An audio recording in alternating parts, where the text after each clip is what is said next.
Karibu sana mtazamaji na msikizaji wa OYBN Breaking News. Moja kwa moja naja kukufahamisha yale ambayo yametujiri katika ndani ya nchi na nje ya nchi. Habari za kustua, marubano kati ya Kenya na nchi jirani Tanzania. Fakari hayo utata unazingira aliko mwanaharakati wa humo nchini Boniface Mwangi siku 4 baada ya kukamatwa na kuzuiliwa nchini Tanzania. Japo taarifa kutoka kwa mamlaka nchini Tanzania zinaashiria kuwa Mwangi alirejeshwa humo nchini, bado kuna taarifa zingine kuwa huenda bado anazuiliwa na idara ya uhamiaji ya Tanzania. Baadhi ya Wakenya sasa wanaishutumu Wizara ya Masuala ya Kigeni nchini kwa kutochukua hatua mwafaka za kidiplomasia kuhusu Wakenya waliozuiliwa nchini Tanzania. Ni siku ya 4 sasa tangu mwanaharakati Boniface Mwangi kukamatwa nchini Tanzania alipokuwa amepanga kuhudhuria kesi ya uhaini dhidi ya kiongozi wa upinzani huko Tanzania, Tundu Lissu. Baada ya kutoa taarifa kinzani siku ya Jumanne kuhusu kuachiliwa huru kwa mwanaharakati Boniface Mwangi na wa Uganda Agatha Atuhaire, rais wa chama cha wanasheria Boniface Mwabukusi ametoa taarifa nyingine Jumatano. Nikimnukuu, sasa imebainika kuwa kinyume na maelezo ya awali, watu hao wawili bado hawajafukuzwa nchini. Tumegundua kuwa hawapo tena chini ya ulinzi wa polisi, lakini bado wanashikiliwa na idara ya uhamiaji ya Jamhuri ya Muungano wa Tanzania. Haya yanajiri wakati waziri wa masuala ya kigeni Musalia Mudavadi ametoa hakikisho kwamba serikali inatumia mbinu za kidiplomasia ili kuwezesha kuachiliwa kwa mwanaharakati Boniface Mwangi. Hata hivyo, wanaharakati wa haki za binadamu hawajaridhishwa hata kidogo na juhudi za Mudavadi na wizara yake.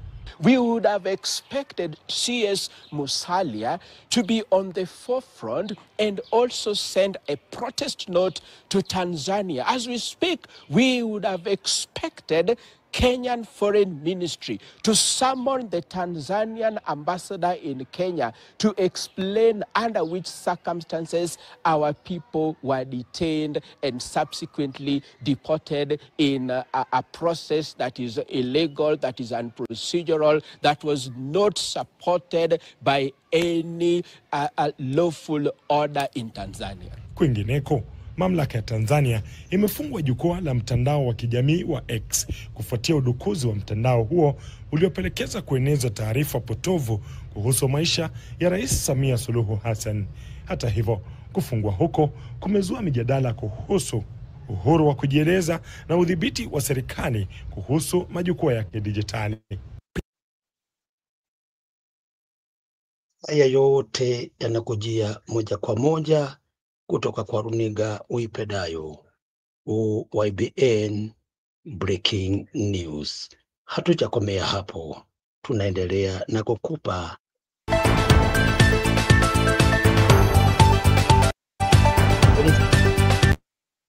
taarifa. Tuendelea nazo, tukujuze mengi ambayo ni ya kutisha sana. Nchini Tanzania mambo yamebadilika, sio Tanzania tena, bali ni Tanzania yenye kukamata na kuangamiza. Nchi hii ilikuwa na sifa nzuri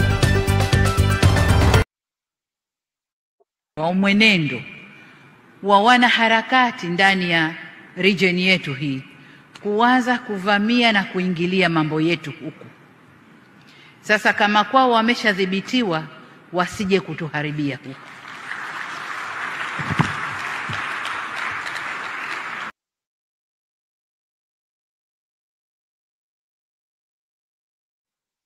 Kutoka Afrika Mashariki wanaendelea kupaza sauti wakitaka kujua ni wapi walipo wanaharakati wenzao kama Boniface Mwangi wa Kenya na Agatha Atuhaire wa Uganda ambao walisafiri kwenda Tanzania kwa nia kuhudhuria kesi ya kiongozi wa upinzani nchini humo Tundu Lissu. Tunaendelea kufuatilia kwa kuzungumza na watu mbalimbali kuhusiana na taarifa hii na nyingine nyingi. Tafadhali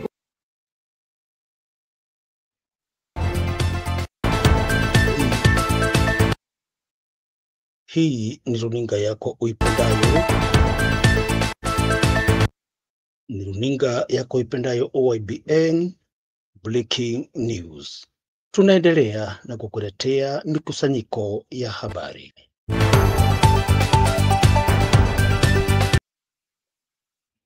Ghasia ya baada ya uchaguzi iliyoshuhudiwa nchini katika uchaguzi wa mwaka 2007.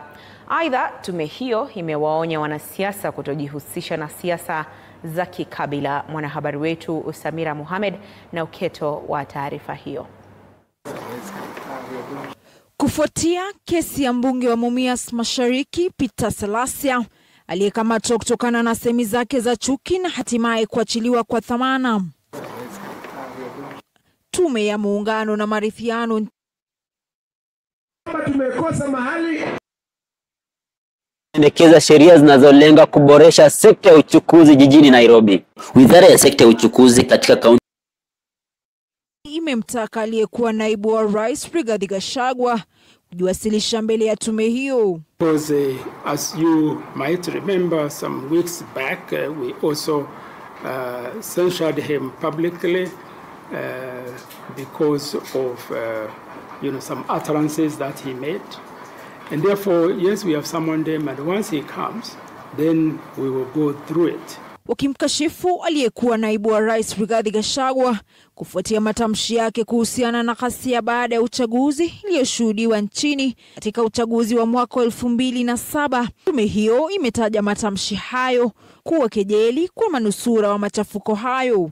He referred to the 2007-2008 post-election violence as a Christmas party.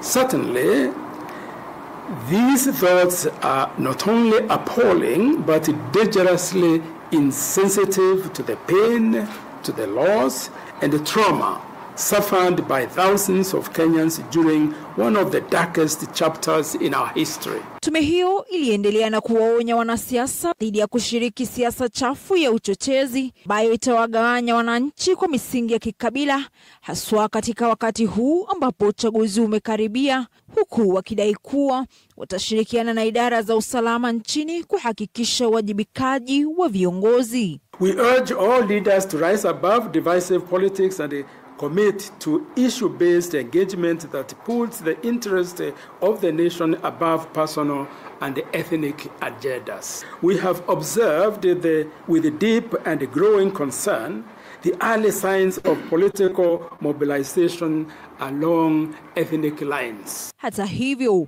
tume hii ilijipata pagumu kuelezea iwepo tume hiyo inaegemea upande mmoja wa kisiasa na kuwainda waliokuwa katika upinzani na kuachilia huru walio serikalini. We are actually very fair.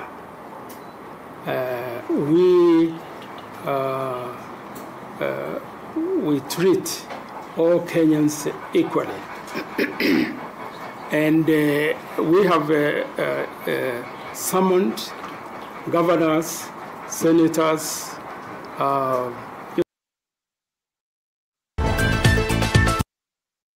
Hii ni runinga yako ipendayo OYBN Breaking News. Moja kwa moja ni mikusanyiko ya habari za kutisha na kubabaisha.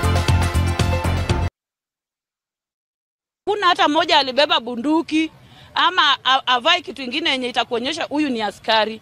Mimi jana nilichukua wale kama ni wajambazi. Wanapanda juu, wanabomoa milango, wanaingia ndani, wanabomoa milango zetu tukipigwa na marungu. Sisi si punda, sisi ni binadamu na tumekuja kutafuta.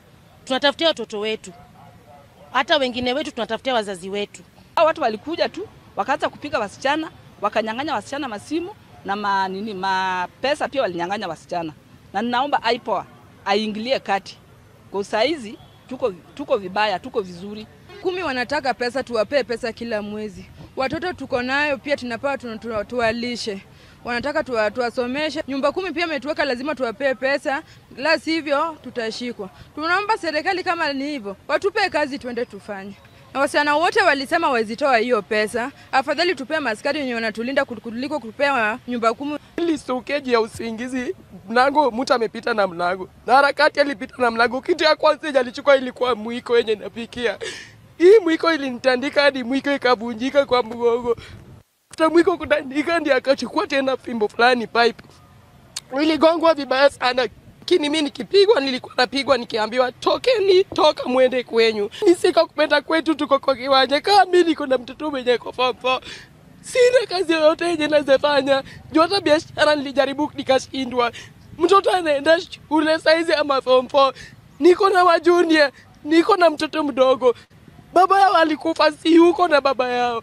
Naso lili watoto wangu wasome. Simeloa kila kitu, nyumba zimetabaka, yenye sielewi ni nini. Nikafuatilia, nikaenda station. Kufika station nikasema niko na report kwa ubi polisi wenye nilipata. Wakaniambia eleza ripoti yako, nikaelezana. Kuelezana waliniambia awezi andika report against maskari yao. Nikafukuswa. Nilirudi nikilia nikisema mnyonge hana haki. Nafikiria mimi ni Mkenya. Natafuta tu nipate shilingi 10 watoto wangu wakule, nisiibe cha mtu. Mbona mnanifukuza? Walinifukuza mpaka mwingine akaniambia kama unataka kulia mama, lia sana na ulie damu. Hakuna mwenye atakusikiza hapa. Hakuna mtu alishikwa na akaumizwa. Ni ile tu kawaida crackdown ya kutembea jioni usiku kuangalia who is out, who is in, na ukionekana ukiwa unatembea kama masaa zile mbaya, hauna kazi unafanya, inaleta shuku kwamba pengine uko pale kwa nia mbaya. So ile ndio ile harakati tu, mna mop up kidogo, unauliza wewe kwa nini uko nje kwa hii masaa. Na sana unakuta mahali wako iko insecurity, mtu amepikwa na karibu na hapo. So sometimes ina raise questions, kwa nini mtu pengine amepikwa karibu na mahali binadamu wako, na ukiuliza mtu anasema hajasikia ama hajaona, na pengine mtu amepika nduru. So hiyo ndio inafanya at least saa zingine tunapita sehemu kama hizo tukifanya clearance kidogo, watu walale mapema, tuone kama hii maneno insecurity tatulia.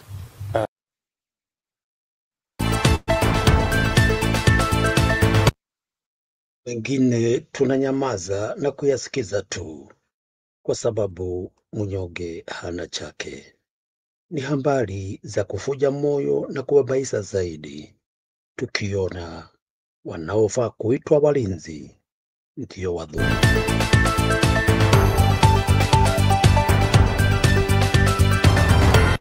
Huku haya yakiendelea, tusonge mbele na habari zetu. Kuboresha sekta ya uchukuzi jijini Nairobi. Wizara ya sekta ya uchukuzi katika kaunti ya Nairobi imependekeza sheria ya kudhibiti idadi ya matatu katika kila barabara na vile nauli. Sheria hiyo pia inalenga kudhibiti kelele katikati mwa jiji kwa kuhakikisha kuwa madereva hawaweki muziki wakiwa eneo la CBD. Makondakta vile hawataruhusiwa kuwaita wateja, bali watakuwa na mabango maalum yatakayoonyesha wanakoenda na nauli. Wanafunzi wa shule wenye sare vile hawatalipa nauli. Magari ya uchukuzi pia yatahitajika kuondoka jijini kufikia saa 4 usiku ili kutoa nafasi ya usafi jijini kila siku. Je, unadhani mapendekezo haya ya sheria ni njia mwafaka ya kupunguza msongamano jijini na vile haya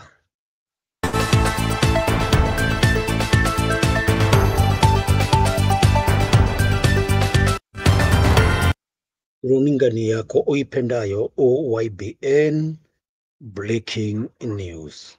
Mambo ni mengi, wakati ndio hamna. Hatuna wakati. 200 iliyokuwa imefichwa kwenye chupa za vipodozi. Tarehe 3 Aprili, wiki chache tu kabla, Mkenya mwingine tena alikuwa ameshikwa nchini humo na kokaini ya kilo 1.7, thamani yake ilikuwa zaidi ya milioni 200. Kwenye kisa kingine, mwanamke mwingine tena Mkenya alinaswa kwenye uwanja wa ndege nchini humo na kokaini yenye zaidi ya thamani ya shilingi milioni 215.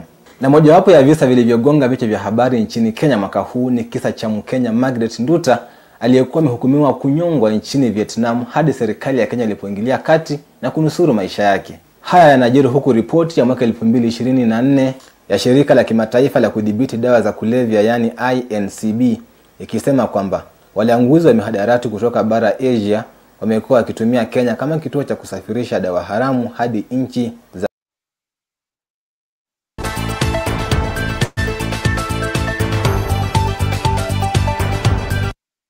Runinga ni yako uipendayo, OYBN Breaking News. Tunakuletea habari zote kamili kama tunavyozipokea.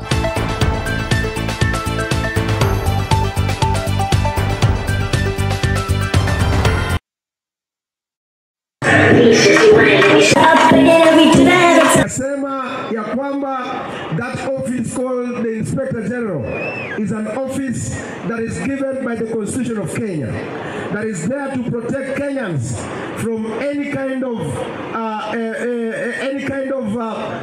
insecurity issue. Na wakati unaona, kwa sababu all hivi vitengo zote ziko chini ya Inspector General. Mimi nimeuliza Bwana Kanja kwa heshima kubwa sana jana na leo, nikamwaliza ya kwamba aitishe ule ambaye anaitwa the Director of Criminal Investigation Bwana Mimi, ya kwamba wasitumie hiyo kitengo kufrustrate and harass harmless people like Peter Salasya and others. Sasa ukishika Peter Salasya,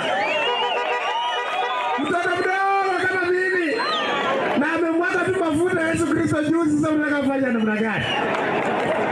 Kwa sababu kama mnaona ya kwamba tumekosa mahali, andikeni kwa mtandao, chapisheni kwa mtandao ya kwamba Peter Salasya unahitajika pale katika makao makuu ya Criminal Investigation tarehe fulani saa fulani, ili ya kwamba nisipoenda Wakenya watajua ya kwamba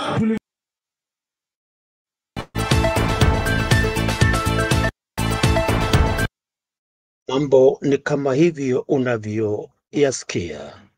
Habari twakuletea moja kwa moja kutoka kwa OYBN Breaking. wa kulinda misitu KFS baada ya maafisa hao kuzuia mwanakandarasi kutekeleza majukumu yake ya kutengeneza barabara ndani ya msitu wa Oluolua, barabara ambayo nia yake ni kuelekeza maji yaliyokuwa chini ya daraja la SGR la Lolua, maji ambayo wakazi wanaeleza yamekuwa kero. Dakika chache tu baada ya vuta ni kuvute, Ngongoyo ameamuru mwanakandarasi kukata miti na kuendelea na kazi yake, huku pia akieleza kwamba hawatakubali kupoteza watu zaidi kwenye maji hayo. Wakazi pia wameeleza ghadhabu zao na wakati mgumu walionao kwenye daraja hilo. Nimesema mambo ya wakubwa yako siongei na wao. Unasikia? We have a threat to life. This is our forest. I know, and they are coming. Twende. Peleka, chukua mashini yote. Beba mashini yako tuingie ndani. Beba mashini. Nimesema beba mashini tuingie ndani. Hakuna shida mheshimiwa. Hakuna shida. Hiyo bunduki. Ujipange vizuri na hiyo marisasi. Hakuna mambo ya bunduki. Piteni haraka haraka. Hakuna mambo na bunduki. They are coming. Pita haraka haraka. Mheshimiwa anasema nimesema mpite haraka haraka. Ingia twende. Hii ni serikali, hii ni Kenya Railways. Shida yako ni gani? Shida yako ni gani? Hatujakataa. Bana msitishe sisi na makufa. Watoto wetu wanakufa, watu wanakufa kwa. Nimesema muwashe. Muendelee. Yes, don't pretend. Heri tukae bila msitu, lakini hakuna mtu mwingine atakufa kwa hiyo mali. Watu watatu wamekufa. Kama unavyopokea habari zilivyo, runingani yako uipendayo, OYBN Breaking News. Habari zetu tunakuletea moja kwa moja